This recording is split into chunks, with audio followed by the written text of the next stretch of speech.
fiangonana manao fiankofana zay ndray zany ny loha hevitrika androany a izay andraisatsika fampaherezana ny loha hevi-dehibe moa zany de miverina amin'ny altara efa nazavaina tamintsika teto moa ny altara moa zany de fifantoana tanteraka eo amin'ny Kristy. Andeha anondrika ny lohanao fa hivavaka isika.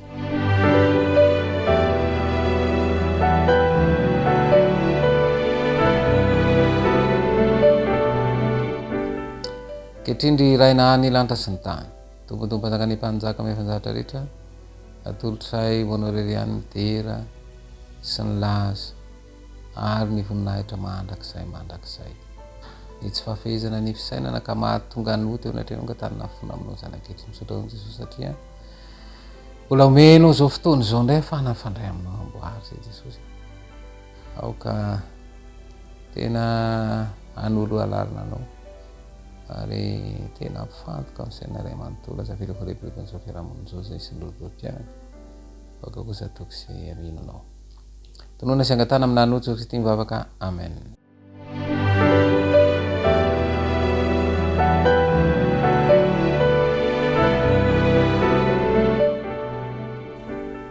Ny zavatra ilaitsika maika indrindra io zany misy ny zavatra tena ilaina ary misy ny tena maika ary io moa zany fitaka ataon'ity tontolo ity ataon'ny zavatra tsy mahamaika indray no tanterana de rehefa vizana avy any de tsy afaka manao lay tena izy intsony. Ndao vaketsika ny salamo 5:20 salamo 5:20 ny andininy fahaenina. Salamo 5:20 de vakina ny andininy fahaenina de zao no fakateny avy ka aoka iondrika sy ankohoka isika aoka isika andoharika eo anatrehan'i Jehova mpanao antsika. Eto zany de misy antso mba ho amin'ny tena fiankofana amin'ny tena fiankofana tanteraka ary fiankofana io de fiankofana isam-potoana ary inona ny vokany nefa rehefa tsy manao an'izany. Ny fanadihadiana atao tamin'ny adventiste amin'ny tanany fafito manerina zao tontolo zao tamin'ny taona 814 no nahitana fa 4 isan-jato monja amin'ny tokantrano adventiste no manatanteraka fampivavahana isa-maraina sy isan-kariva ary 250 isan-jato monja amin'ireo membre amin'ny fiangonana no manokana fotoana andinihan-tena. Moa ve ny fiangonana mitondra ny hafatra ho an'ny andro farany izay miorina amin'ny fiankofana ny hafatra izay telo eo amin'ny apokalipsia 2:1-4 afaka hitondra izany hafatra mihezinezina izany raha toy ny membre ao aminy aza tsy manatanteraka ampahatokiana ny fiankofana ataon'ny tena manokana sy raisan'ny ankohonana. Raha lazaina amin'ny teny hafa azotsika atao ve ny hitory amin'ny pahombiazana ny zavatra zay tsy ataon'ny maro amintsika isan'andro akory. Ny zavatra nananao ihany no azonao zaraina ary zay ny fitaka am'izao fotoana izao tia manambara sy tia miresaka fa tsy manana akory de le tsy manatena zany tsy nanaovanao fanandramana akory ary izay no mampatonga ny hoe tsy tena miorina eo amin'ny fiarahana amin'ny Kristy ny akamaroan'ny kristianina raha arak'ireo isa zay niresahana teo ireo de ahafahana milaza ny mahatonga ny fiainan'ny kristianina tahaka an'izao amin'izao vanim-potoana misy atsika izao. Izao no ambaran'ny Ellen White tsy misy ilaina mihoatra noho ny vokatra azo tsapahitanana avy amin'ny firaisana amin'Andriamanitra eo amin'ny asan'Andriamanitra. Izao no nosoratany any amin'ny boky hafa tahaka ireo patriarika fahiny ireo izay milaza ho tian'Andriamanitra dia tokony hanangana altara ho an'i Jehova eo amin'ny toerana rehetra nanganany ny tranolainy. Aoka ny ray sy ny reny ampakatra matetika ny fony ho amin'Andriamanitra amin'ny fitalaona feno fanetretena ho an'ny tenany sy ho an'ireo zanany. Aoka nyray mpianakaviana amampisoro ny fianakaviana azy anatitra fanatitra marainy tsy arivo eo amin'ny altarany Jehova, ary ny rem-pianakaviana sy ny zanaka kosa iombona amin'ny fivavahana sy ny fiderana ho tiany Jesosy ny toetra ao amin'ny tokantrano tahaka an'izany. Ary izay indrindra hoe ny vanim-potoana misy atsika dia sahirana ny tokantrano. Efa nresantsika teo am-piandohany tany aloha tany fa ny fifandraisan'ny mpivady dia tsy tena anjakany tena fitiavana, le tena fitiavana marina, de misy vokany any amin'ny fifandraisan'ray aman-dreny sy zanaka ary fifandraisan'ny mpiray-tam-po. Ary izay no tiany Jesosy averina ao an-tsaina mba ahatonga ny fiainana kristiana tena hiaina amin'izany fiainana kristiana izany, araka ny voalaza teo hoe aoka ny raisiny reny ampakatra matetika ny fona an'Andriamanitra amin'ny fitalaona feno fanetrena ho an'ny tenany sy ho an'ireo zanany. Vokatry io fifandraisana tsy de tsara io de tsy afaka mifampivavaka intsony na mpivady na mivavaka ho an'ny zanaka raha tsy vita intsony, satria ny akamaroan'ny ray aman-dreny de miteny efa tsy mpankatao intsony ny ankizy, efa tsy manao zao de lasa tsy vita ny mivavaka satria lasa manamafy ny fo, satria miatrika an'ireo toe-javatra zay tsy mifanaraka amin'ny heritreritra de lasa manamafy ny fo. Ary rehefa manamafy ny fo dia tsy afaka tena mivavaka araka ny tokony ho izy, fa lasa fombafomba fotsiny sisa lay mivavaka. Ary raha vao fombafomba fotsiny zany zay dia tsisy vokany, ka inona ary no tena ilayntsika maika indrindra. Azo heverina fa ny famerenana indray, ny fiankofana ataon'ny tena manokana sy ataon'ny mpianakavo no zavatra ilaina maika indrindra amin'izao androntsika izao. Tsy ho mora nefa izany. Ankehitriny isika dia miatrika ny fiaikan'ny teknôlôjia izay mihamahazivahana ao amin'ny fotoana lanitsika sy manova ny fisainantsika. Manjary feno tebiteby isika, kizitina, manrery, be raritsaina, tsy mahita tory ary tsy mahita fifaliana eo amin'ny fiainana vokatry ny fiaikinan-doha amin'ny ainao aman-jery, indrindra ny tambajotra sosialy. Ary io indrindra no tena mafy be amin'izao fotoana izao, satria de raha ohatra ka eo ny telefona dia eo ny fanasana vilia, telefona aloha fa tavela eo ny vilia. De zay indrindra zany zao lasa lay lahara-pameno lay tena tokony hoe lay tena fiainana, ny fiainana ara-panangy, fiainana andavanandro, ireo zavatra ataonao andavanandro reo. Ary io moa zany de tenena amin'ilay teny vahiny hoe discipline personnelle, ny ara-panahy lay tena ilaina. Fa zao zany tsy zavatra maivamaivana, zavatra tsy misy lanjana, zany no andanina fotoana, izany no andriny saina. Ary zay no avatonga ny hoe raha vao tsy tafaray amin'ny Kristy mihitsy ary la hery fanamanova dia tsisy vokany zany, tsy araka izay nampozina azy, fa ny mifanohitra amin'izany no miseho amin'ny fiankofana ataon'ny tena manokana sy ataon'ny mpianakavy. Mampitony ny saitsika ny fivavahana, mampihena ny fahatsiarovana ho irery, mampihena ny raritsaina, mampitombo ny fiadanana, mameno ireo filantsika ara-petsepo ary mampianatra atsika ahay miaina. Azo heverina ve fa ny alitara no fenitra ho an'ny saitsika torovana sy ny fotsika tsy manam-pitsarana. Ilaina ny manao an'io alitara de averina fa fifantohana fa le alitara amin'izao andro zao mihoatra noho ny atr'izay no iantson'Andriamanitra atsika hiverina amin'ny fony sy hanokana fotoana mamelombelona tsy tapaka eo amin'ny fanatrehana.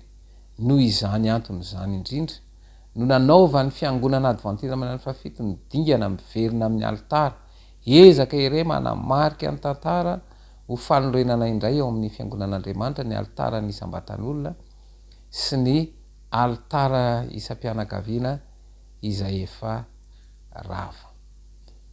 Any amin'ny taona 1724 dia mananteny izay ny ahita 7% membre adventiste manateraka ny fiankofana manokana sy ataon'ny mpianakavy amin'ny maraina sy ariva ho fantatra o misimisy kokoa ny am'izany ezaka izany ao anatin'ny andro maromaro ho avy saingy azontsika tomboka deny ankehitriny ny fiankofana amin'Andriamanitra mpahatokiana sy tsy tapaka raha miverina amin'ny alitara miaraka amin'Andriamanitra isika de ovaova anahaka ny endriny ary ahazo hery amin'ny tanany asany. Noho izany andeha isika nio angataka ny alitsan'Andriamanitra ny fanahiny masiny ho amin'ny fanandramana iarahantsika aminy momba ny fiankofana ilaintsika ankehitriny mihoatra noho ny hatr'izay ny firaisana mamy sy sarobidy amin'Andriamanitra.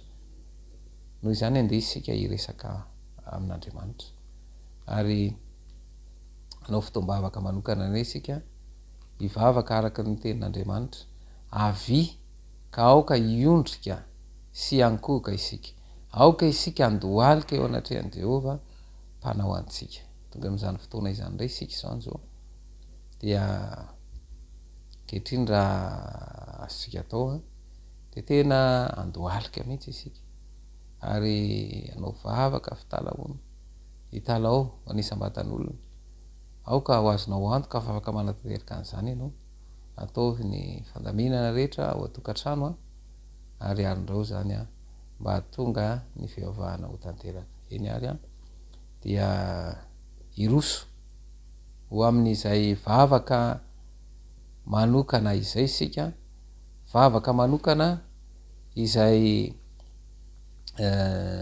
ao anatin'ny fandoalena izany no anatanterantsika an'izany vavaka izany dia aoka azo toerana tsara ianao ary aoka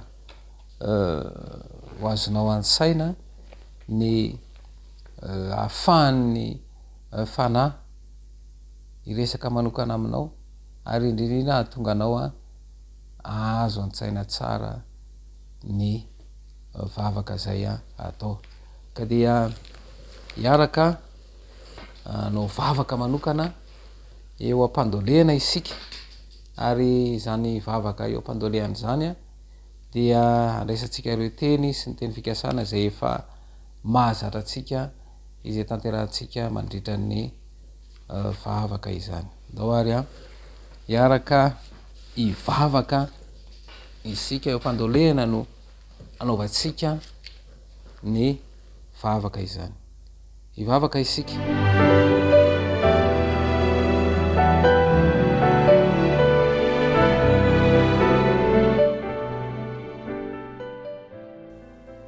Ankehitriny ry ray nahary ny lanitra sy ny tany tombotompo azaka ny mpanjaka ame fanjavatra rehetra atolotray ho anao ny dera sy ny laza ary ny voninahitra mandrakizay mandrakizay. Ianao no nahary ny lanitra sy ny tany tombony tompo mpanjaka ny mpanjaka mahefa ny zavatra rehetra atolotray ho anao rery ihany ny dera sy ny laza ary ny voninahitra mandrakizay mandrakizay. Oka Jesosy mba ho azonay ary ho takatray izao fifandraisana manokana aminao izao ary ahatonga anay ahafantatra ny sitraponao ka ho tanteraka eo amin'ny fiainanay ny teny fikasana sy ireo afatra tianao ampitaina aminay amin'izao vanim-potoana misy anay izao. Andriamanitro, impiry moa izahay no tsy nahatsapany mahalehibe sy mahatalanjona anao izay tsy takatry ny saina maha-olombelona anay. Lehibe lavitra noho izao tontolo rehetra izao ianao kanefa matetika loatra izahay no tsy manome haja anao sy miankohoka aminao araka ny tokony ho izy sy ampanajana lalina ampahitao anay ny sombony amin'ny voninahitrao ary ampio izay ahatsapa fa mendrika aminao ny haja sy ny voninahitra ary ny fiderana rehetra. Ampatsiahivo anay ny anantona anao ampanajana sy amitahotra ka iekenay fa Andriamanitra mahery ianao. Andriamanitra mpamorona ô, ianao ny mpahay kanto lehibe indrindra. Tsara taresy lavorary avokoa izay ataonao rehetra. Voasoratra eny amin'ny vovao mamelana sy ny ravina rehetra ny fitiavanao. Tena rainay ihany koa ianao, ilay nahary anay, tianay ary namorona anay araka ny endrikao. Ahoana no ataonay mba ahatsapahanay amin'ny fahafenony ny voninahitra natolotra ao anay amin'ny fiantsonana hoe zanakao. Mideranao sy miankohoka aminao ilay mpanao anay izahay. Jesosy malalo ny teny fikasanao dia aoka ho tanteraka aminay raha ny oloko izay nantsoina amin'ny anarako ho avy eneritena ka mivavaka sy mitady ny tavako ary hiala amin'ny ratsy fanaona, dia hiaino any an-danitra aho ka hamela ny helony ary hanasitrana ny taniny. Fa ianao Tompo ô, no tsara sy mamela heloka ary be famindrampo amin'izay rehetra miantso anao. Ary raha mitsangana mivavaka ianareo ka misy olona nananareo alahelo, dia mamela ny helony mba havelany rainareo izay any an-danitra kosa ny helokareo. Ary aoka samy le mifanahy amin'ny namany avy ianareo ka hifampianatra sy hifamela heloka tahaka ny namelan'Andriamanitra ny helokareo ao amin'ny Kristy. Raha mihaiko ny fahotantsika isika dia matoky sy marina izy, ka mamela ny fahotantsika sy manadio antsika ho afaka amin'ny tsy fahamarinana rehetra. Aviary ifandahatra isika ho Jehovah, na dia tahaka ny jaky aza amin'ny fahotanareo, dia ho fotsy tahaka ny oram-panala, na dia mangatrakatraka tahaka ny sily aza, dia ho tahaka ny volon'ondry fotsy. Izao dia izao no mamono ny fahadisoanao noho ny amin'ny tenako, ary tsy ho tsarovako ny fahotanao, fa avelako ny helony ary tsy ho tsarovako intsony ny fahotany. Izy no ananantsika fanavotana amin'ny rany, dia ny famelana ny fahoditsontsika araky ny aren'ny fahasoavana. Fa izay naterak'Andriamanitra no maharesy izao tontolo izao, ary ny fandresena eto maharesy izao tontolo izao dia ny finoantsika. Kanefa amin'izany rehetra izany dia manoatra noho ny mpandresy isika amin'ny alalan'ilay tiantsika, fa isaorana ny Andriamanitra izay manome antsika ny fandresena amin'ny alalan'i Jesosy Kristy tompontsika. Tompo, asehoany membra amin'ny fiangonana ny fomba anampiana ireo izay mitolona amin'ny olana eo amin'ny fahasalamana ara-tsaina sy ny fitokana monina.